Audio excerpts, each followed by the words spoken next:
Bonjour à toutes et à tous l'équipe, j'espère que vous allez bien. C'est avec grand plaisir qu'on se retrouve aujourd'hui pour cette nouvelle vidéo.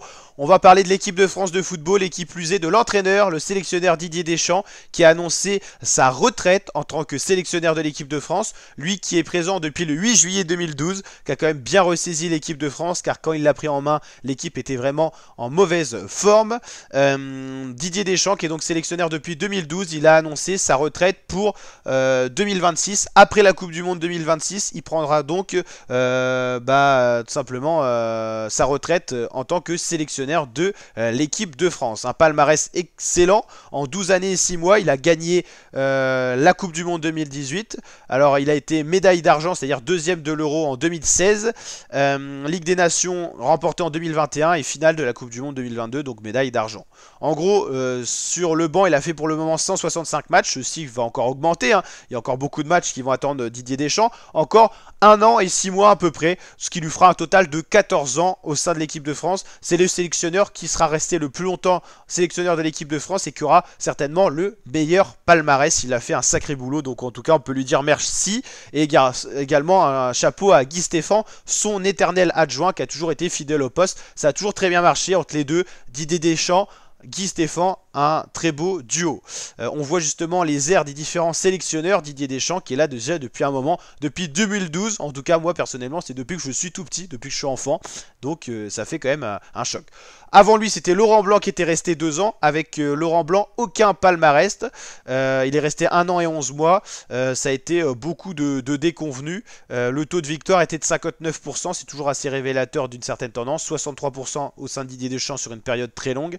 Raymond Domenech, ça avait été encore plus catastrophique avec le fiasco de la Coupe du Monde 2010. En même temps, il y a eu la Coupe du Monde 2006 qui était incroyable. Donc Raymond Domenech très contrasté. Il est passé du meilleur finale de la Coupe du Monde 2006 au pire phase de groupe où la France s'était arrêtée en phase de groupe de 2010. Il y a eu Jacques Santini juste avant. Alors là, je vous avoue que je ne suivais pas encore l'équipe de France. Moi, je suis depuis Domenech. En même temps, je suis né en année 2000, donc voilà, j'étais trop petit avant. Au niveau des aires les plus longues, on a Kovacs, Stefan Kovacs, qui était roumain, qui a entraîné la France de... ah non, c'est Michel Hidalgo plutôt, je suis confondu du nick. C'est Michel Hidalgo, le français, qui a entraîné la France de 76 à 84, donc pendant 8 ans et 3 mois, c'était lui qui avait le palmarès le plus long avant Didier Deschamps. Donc voilà. On va maintenant regarder qui pourrait être le successeur justement du Rock Didier Deschamps, l'homme au plus grand palmarès pour l'équipe de France en tant que sélectionneur-entraîneur et en tant que joueur. Il a également un très très beau palmarès. Voilà, d'après ce qui se dit un peu partout au terme de son contrat, donc après la Coupe du Monde 2026, Didier Deschamps quittera son poste de sélectionneur de l'équipe de France après 14 ans de règne. À ce moment-là, ça fera 14 ans pour l'instant, 12 ans et 6 mois. Son successeur semble tout désigner, le joueur préféré des Français, le retraité Zinedine Zidane, qui pourrait passer pour la première fois sur le banc d'une équipe nationale, c'est-à-dire l'équipe de France, lui qui a déjà été sélectionneur, mais au sein de clubs comme le Real de Madrid.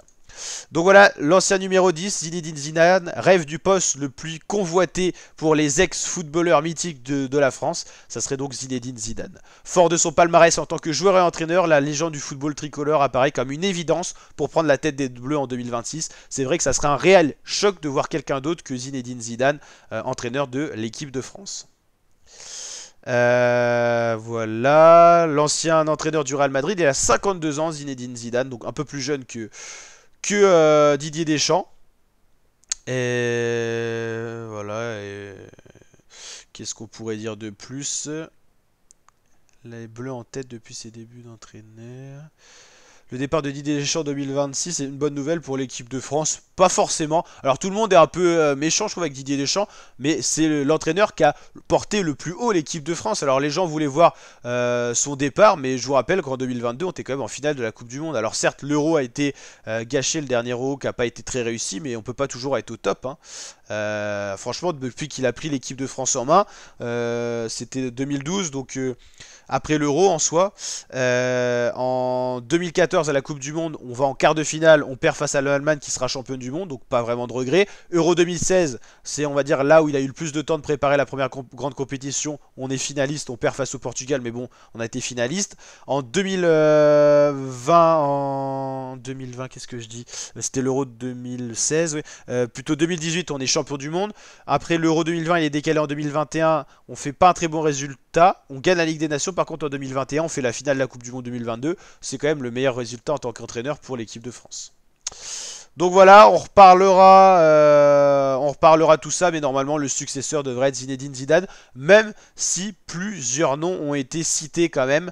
Le candidat, déjà, je pense que si c'était au vote des Français, ça serait quand même Zinedine Zidane. N'hésitez pas, en tout cas, à liker la vidéo si elle vous a plu. On suivra le foot tout au long de cette année, donc n'hésitez pas à liker, vous abonner, partager. Je vous dis à très bientôt pour de prochaines vidéos, l'équipe. Ciao, ciao.